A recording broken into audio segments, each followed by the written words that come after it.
Welcome to Living Chronic, the podcast that explores the realities of living with chronic illness and disability while redefining how we thrive in our personal and professional lives.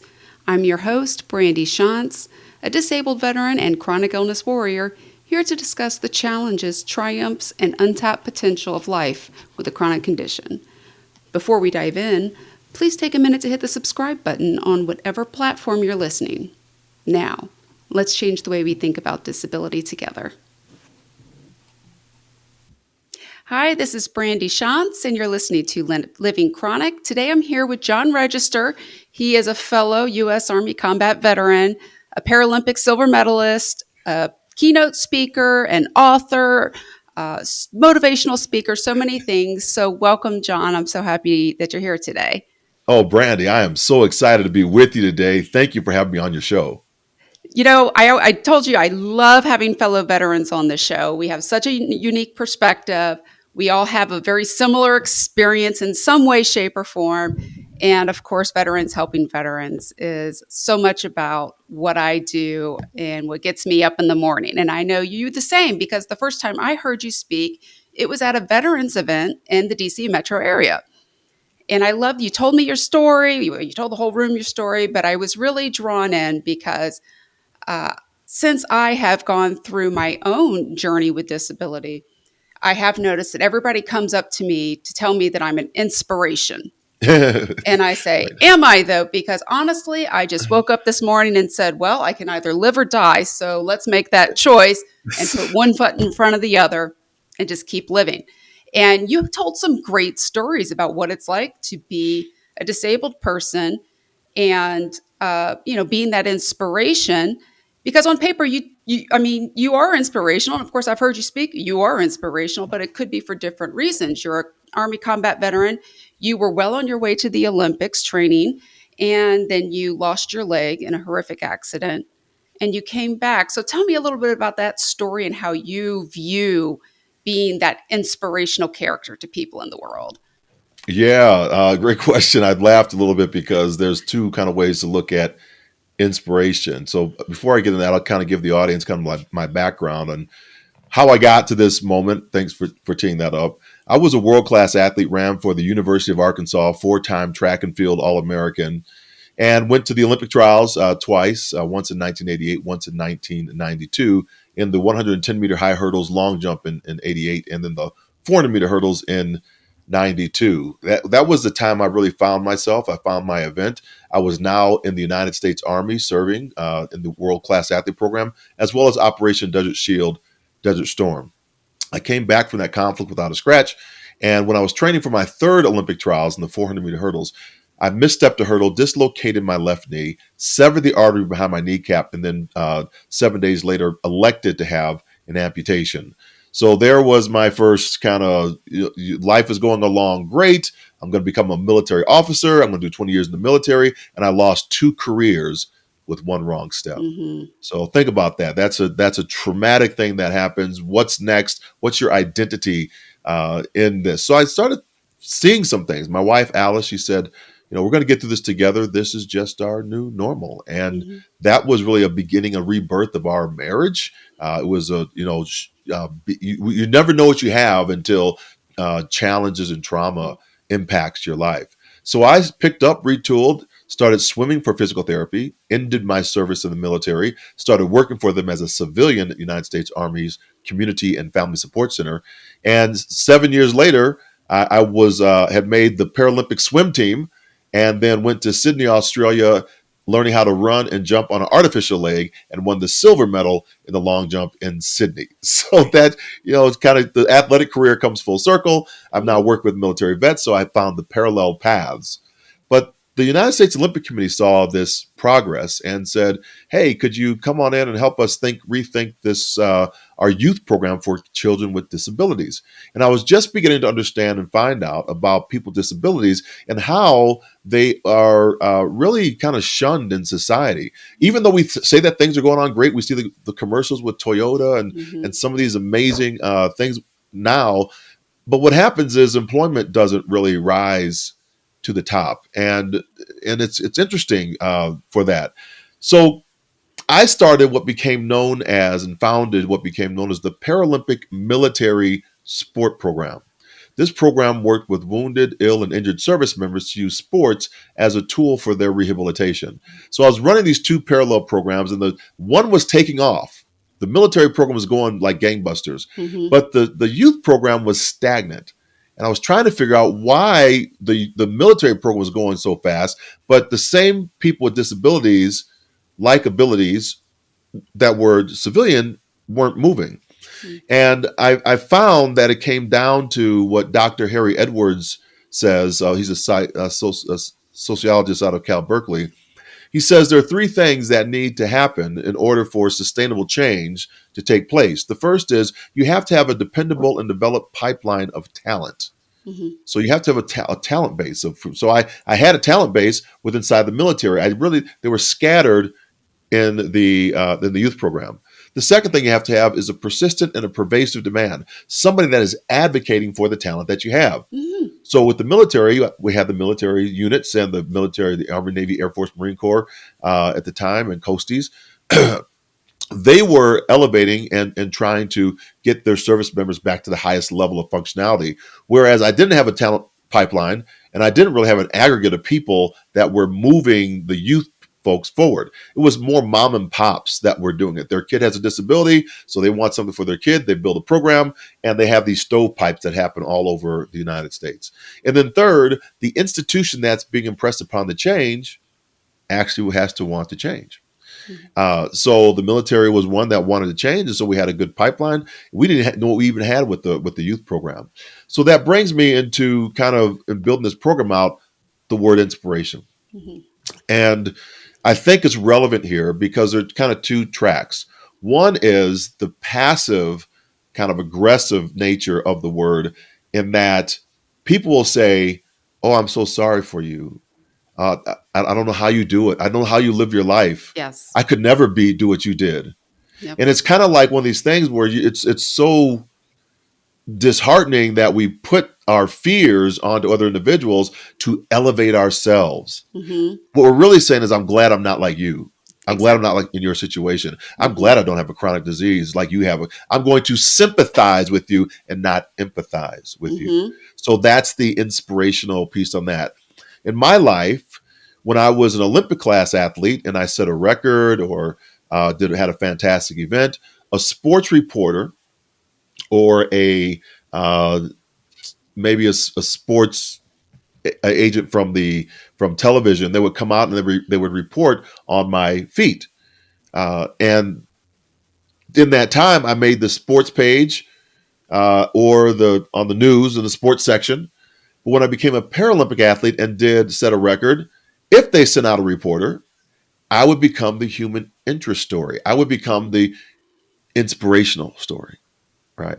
To sell Mm-hmm. more papers. Let's have a feel good story. At the end of the news, they want a feel good story. So I'm not in the sports section of the news. I'm in, let's end with a good note. Mm-hmm. Let's get inspirational John up on here, right? So people were making themselves feel good because they weren't in my situation. Yep. So that's the thing that we don't want. What we do want is kind of more what you said. Inspiration really comes from the Latin word inspiro, which means to breathe into, to breathe life into. So in my company, Inspired Communication International, I learned how to embrace this word. Mm-hmm. I use the word to talk and elevate people by knowing that my creator, my God, breathed life into me. So it's my duty, it's my obligation to be like my creator and breathe life into others. And if I'm constantly like a sieve, breathing life into others, there is no place for me to build discord, discomfort, disengagement. I'm always going to add value because the other three, they cause people to panic. They get tense. And when we panic, we do irrational things. Mm-hmm. So I'm always wanting to breathe that life. So the inspiration is we're not going to step on people to elevate ourselves and be sympathetic. We're going to be empathetic, and we're going to know that what we have is a collective and anybody can become disabled at any given time in their life. That's all right. That's a It's not long way your around to answer your list. question, but that's where we went. No, thank you. No, I appreciate that because it's so important. We do see more often now, you hear people talk about that disability porn, inspiration porn, and people are always trying to, oh, look at the disabled child who went to prom as if, every other child went to prom, but, this is Right. shocking that the disabled child did.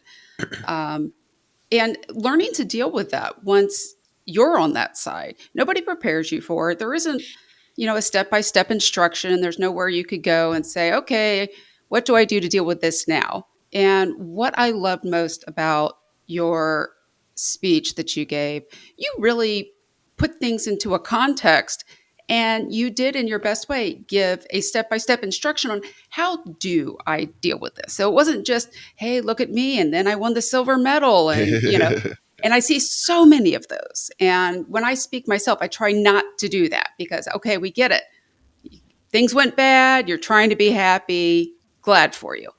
But how do I get to the next level? Because Yeah. that's how do I get through this? How do I wait? That's the hard part. And most of us were never you. We weren't going to be in the Olympics, but I was a competitive runner.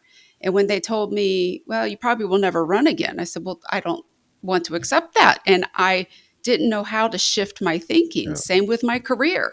I lost my career. There's no way I can work in the international community. And I thought, well, what next? How do I put this together? But you put a presentation together that was so well done. And I saw that presentation and I thought, anybody listening to this, anybody watching this can now apply it to themselves because it's not just Mhm. about, I went to the Olympics. It's about, here's how you can do it. How Right. did you come up with that? Like did it come immediately? Did you have to work on that for 1,000 years? I'm still working on that. Yeah. It's just you saw it in its iteration where it is right now. I was up for a TEDx speech, and I was about to call the curator and tell him, him in this case, pull me out. I don't have anything new. All I was saying was what everybody else was saying. Mhm. How did you overcome the adversity? How did you overcome the amputation? Well, I used my faith, my family, my friendship, seeking my freedom. And it was just kind of surface. Mhm. There wasn't any meat behind it. Everybody says that. And as I was having lunch with a colleague of mine, and I was telling him that I was going to leave this TEDx, he started getting, we started going bantering back and forth, and it's kind of got a little heated with inside of that discussion. And he said, "But you did overcome. You did hurdle the adversity. You did, overcome your amputation." And I fired back. I said, "If I had overcome my amputation, I'd have my leg back." Mhm.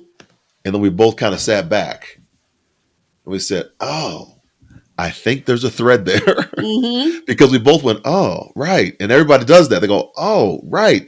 And so there was this small aha moment that we don't get back what we desire to have back after some type of trauma impacts our life. Yeah. We always say we're overcoming, but do we really overcome? And that was the first thread of that speech. That's where the original idea came up.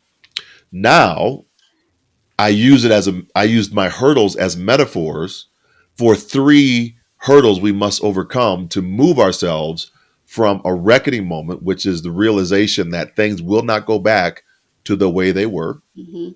through a revision. Once we have hurdled that, we can now cast a new vision on what might be possible, and then move into a renewal, which is I am operating in this new normal mindset, which begins with a rebirth.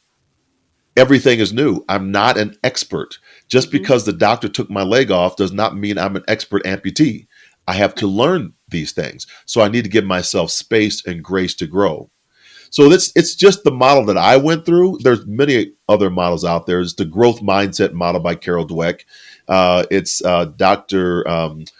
Uh, Martin Seligman's work in positive psychology, from learned helplessness through learned optimism to owner mindset.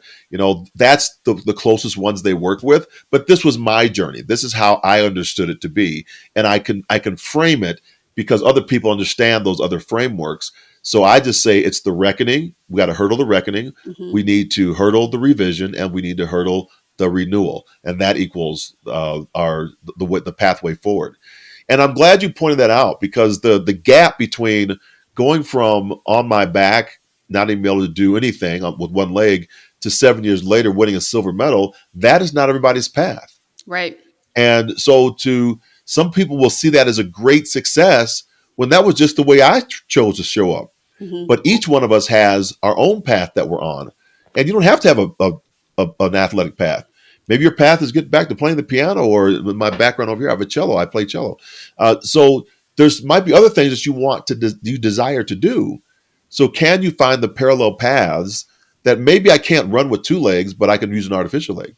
Maybe I'm not going to serve in the military anymore, but I can build a military sport program, Hmm. right? So these are the things that we can do in our lives that will find our strength, find our values. Hmm. You said earlier, 70% it seems that don't have jobs when you become That's right. disabled, That's and right. that's correct. That's Yeah. it has the needle hasn't moved since 1990 when George H.W. Bush signed the Americans with Yeah. Disabilities Act into law.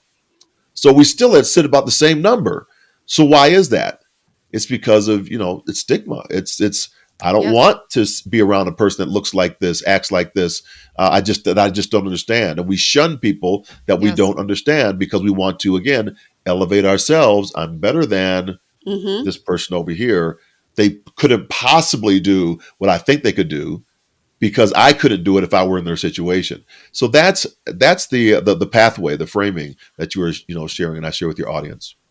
Yeah. It's so important. And of course, employing disabled people is so important to me. I know it's important to you. And, when you go through these things, when you suddenly become disabled versus having been born that way, there's so little out there to give you a way forward. And I learned the hard way that there's a perception. And I think, actually, I know people believe that they're doing the best thing for you.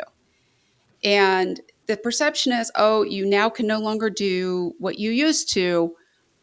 Let's help you get on disability. I've had more doctors ask me if I wanted to apply for disability, and I've never even broached the subject. I've never even considered it. Every time I've asked my doctor for help, saying, hey, I'm having difficulty getting to work, doing this, doing this. Can you please help me? I always get the answer, well, let's get you on disability. And it's difficult to change that mindset of the people around you so that they understand, you know what? Sending a disabled person home to sit around all day long and think about all the things they can't do any longer, to think about just how disabled they are, is not the right answer. And Yeah, furthermore, we are, in so many ways, every employee a company wants. We're resilient, whether we want it to be or not. Maybe we didn't learn it the first week or the first year or the first decade, but you know what? If you're still living, you're resilient, and we know how to respond to change. I had to learn that the hard way. I didn't respond immediately. Goodness knows that I'm still like you, learning every day how to better conquer these different challenges that I face. But one thing that I know I could never do before these particular circumstances in my life is I could not have woke up in the morning ready to just be surprised. And now yeah, I am. I don't know what the day offers for me. I don't know what's going to happen to me, how I'm going to feel, what the weather's going to do to whatever my, ailment is. And I just take it in for what it is and say, okay, I'm going to adjust my plans a little bit this way or that way and make it happen. So I think you do a really great job of talking about how disabled people can make your workplace better. We're not just people who mhm, need to go on disability. And you cite one of the same studies I always cite that talks about that bottom line that we can hit 30%. This isn't just being charitable and hiring disabled people. You're going to increase your bottom line if you hire disabled people and place them in the right place. yeah. The report that you're referring to, I believe, is the Accenture report Yes. that came out in 2018 that did the first ever study of its kind of looking how people with disabilities impact the workplace. And we see, and they found that if you have, I'll just make it very easy. Um, if you have two companies, company A and company B, Company A hires and retains people with disabilities in the workplace, and Company B does not. Company A actually outperforms Company B 2 to 1 to shareholder returns. And so what I often say is that what's the result of that? Just because we say that doesn't mean there's a result. Well, the result is Tom DiNapoli of New York State is the comptroller. He began investing over $1 trillion of pension funds into Company A's and not Company B's. So the companies that were not hiring and retaining people with disabilities, he left those companies, he left those funds, and began investing them into the Company A's. That caused a swell on Wall Street for other executives now, CEOs, who are beginning to see that they make more revenue if they have people with disabilities in the workplace place Mm-hmm. on their teams. So there are over 200 executives that have signed on to the Disability Equality Index that's run by Disability in conjunction with the American Association for People with Disabilities. Both those two organizations came out of the Amputee Coalition way back when, and so now we can look at and see that there is positive revenue that comes in by hiring and retaining and promoting people with disabilities. What I wrote down here is the reason for that. I believe what you said it, in Brandy, is that people with disabilities have to figure out how to live in a world that is not designed for them. Mm-hmm. So therefore, they have to be resilient. They have to be innovative. They have to be adaptable. And as you said, they have to change faster. Mm-hmm. So when you say to a person out there, "Oh my gosh, I see this person at the store, and they're maybe have artificial leg, or they're blind, or they're using a wheelchair, and they're out grocery shopping. Oh, so great to see you out and about. You're such an inspiration." No, I got to eat. Yes. I'm learning how to adapt in an environment that's Mm-hmm. not made for me. So we began looking, and I was working with a company over in Australia called what's the name of that company? The name escaping me. Um, we went into to grocery stores, and we began looking at times and periods of when were the best times for people with sensory deprivation to shop. And it was they set a day aside. They set Tuesday aside, and they turned all the music off. They turned all the lights and things. They made it very calm on the inside. Uh, that became the number one day to shop for everybody because no one wanted the extra music on, Mm-hmm. and so the grocery store became so. Get Skilled Access is the company. Um, they be that became the number one day to shop. Mm-hmm. Same thing with the banks. The banks were losing. I think I want to say I probably get the number wrong. I want to say 8 million a year on fraud, like Mm-hmm. people stealing other people's pins at the pin machine, at the ATM machine. Because in a wheelchair, you're sitting low and you got to put Right. your pin up top, and somebody was stealing the pin numbers from behind them, and then they were using their pins and stuff on their cards, stealing their cards. So what they did was they not really lowered the ATM. They lowered one of the bank's ATM, but they put um, they cut out a place for the wheelchair to go, so that you could actually roll up to the ATM, and then you cover your numbers, Mm-hmm. and they like their loss went down from like 8 million to under $1 million. That's great. So I mean, these are real life Yes. changing things. Who wants to lose 7 million from fraud, Yeah. right? So we don't want to lose any from fraud, but Yeah. it happens in our systems. So that's I think what we look at when we're seeing people with disabilities into the workforce and the innovation that they bring. Great points. Great points. I really appreciate that you're out there talking about this because, you know, each year I think we're seeing more progress in employing disabled people and accommodations for disabled people. And it doesn't just help disabled people, it helps companies, it helps bottom lines, it helps families. Right. So it helps society. It's really great work. You have a new book, 10 Power Stories to Impact Any Leader. I really enjoy for so many reasons and so much that we've talked about. Tell me a little bit about the book. What inspired you to write this one? Yeah, that book was in response because I was terrified. Mm, I was speaking. I work with our United States Department of State, and I do some global speaking on disability and some other things around the world. Mhm. So I'll show up. But at this time, and I've been with at least three or four secretaries of state. I think three. Excuse me. And every year in the Ben Franklin room, there is a chief of missions dinner. Mhm. And in this year, 2020, February 23rd, I think it was, I was invited to come speak, and this was by the administration where Secretary Pompeo was our Secretary of State. And I get in, and this is where all of our ambassadors come back to kind of get their marching orders. So half of our ambassador corps are career people. They've come up through the ranks of the State Department, and now they're serving in posts around the world. And then the others are appointees. So basically, they wrote a check to the administration, and now they get a post, right? Mhm.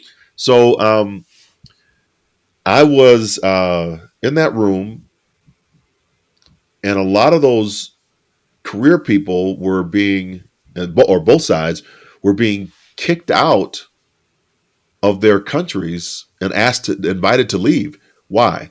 Because remember what's going on in February of Oh, 2020? oh, yes. The pandemic had just started, right? And it was spreading around the world, and it hadn't reached the United States. And we were in this quagmire, this Mhm. divisive moment where half of our people were saying it ain't happening, Mhm. and the other half were saying it's coming, better get prepared. So I saw indecision in the moment. Mhm. And do I speak up? Do I say, because I'm being asked to leave this country because death is, they're getting, their bodies are lining up on the Yes. on the on Yeah. their doorstep, right? And so they're shutting down those countries while we're saying, Florida, I don't know if this thing's real. And so it might not be real to you, but it's very real over there. Yes. And so that's what I was seeing. So I wrote this book to give leaders an opportunity to create their story. At the end of this book, they should have. I give 10 of my stories and 10 power stories to impact any leader that I don't really share on stage. Mhm. And at the end of it, I challenge the reader to come up with their own story after they read my story. So, what story came up for you? So, by the time you end this book, you have 10 of your own power stories that you can lead in a crisis situation. It's not whether something was right or wrong. It's how do we act and how do we lead in times of crisis. Right. That's the issue that we need to and so leaders know how to tell a story, get out in front, first one's out front, last one out the battlefield. So as we know, right, first one to step Yeah. on, last one to step off, That's right. and that's the leadership that we need and that we need to see. And so that's why that was a big part of the reason I wrote the book. And there's some fascinating stories in there, Yeah. that I just have. And then I was speaking to another group, so I'm starting the second one. I have 5 stories already written for the second one, and this is better than the first one. I'm like, oh, this is Oh, a great story. now I'm excited. So yes, and plus I have my editor is now because I could write in my own little lane, and here's how you talk about people with disabilities again and using artificial intelligence, or I call it advisory intelligence, and I can now put my concepts, my book, into a flow and say, hey, write this. This is my voice. This is how I show up, and it doesn't take anybody else's stuff because it's in my lane. And I Mhm. said. I tell it to act as a line editor and use Chicago AP style, uh, and write and rewrite this chapter, and edit this chapter the way I need it written. And it's amazing because I just talk it into a microphone. Right. I put the book into the AI because it's my voice, and it just edits it. Is that right? I can't speak this morning. It does the editing. There we Right. go. So it's been written faster. So I've gotten 5 stores are done. Well, 5 stores are out there. 3 stores are actually done written, and I should have it out before Christmas. Oh, wow. That's Yeah. great. That's actually really great to hear. I enjoy like I said, I really enjoyed your speaking engagement, the book. I like how you put things into a great context, and you almost kind of put it into a neat box and it's not about do this. It's here's the concept. Here's how Right. you can take the next step. And for so many of us, that's what we need. I mean, I've come so far, and yet I've come nowhere, Yeah. because it is difficult. It's emotional, it's traumatic, it's difficult. And, what we experience when you're newly disabled, what leaders can experience going through a very traumatic event like the pandemic, it's, that's what we need.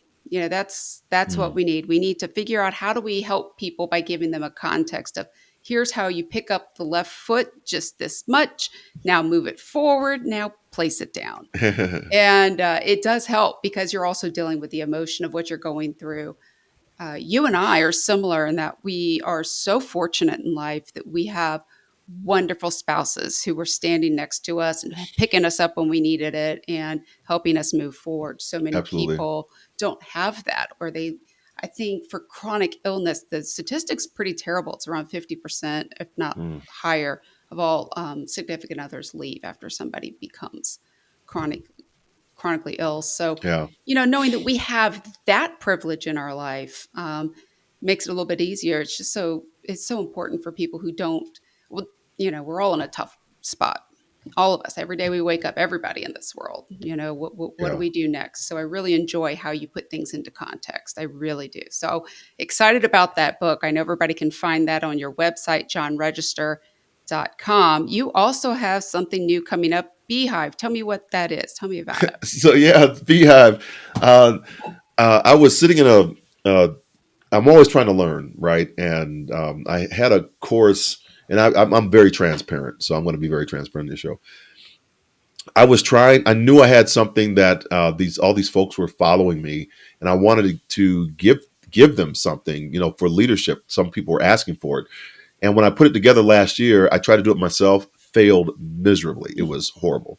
It wasn't, the content wasn't horrible. It's just my execution of it was bad. So then I got a company to help me structure it, put the whole thing together, and it's doing a little bit better. It's a little better. And we have like about, I don't know, maybe 12 people around the globe that are going in it, and it's fantastic. It is great. It's called JR's 90-day leadership sprint. So we take one concept and we move it forward. But the Beehive is different.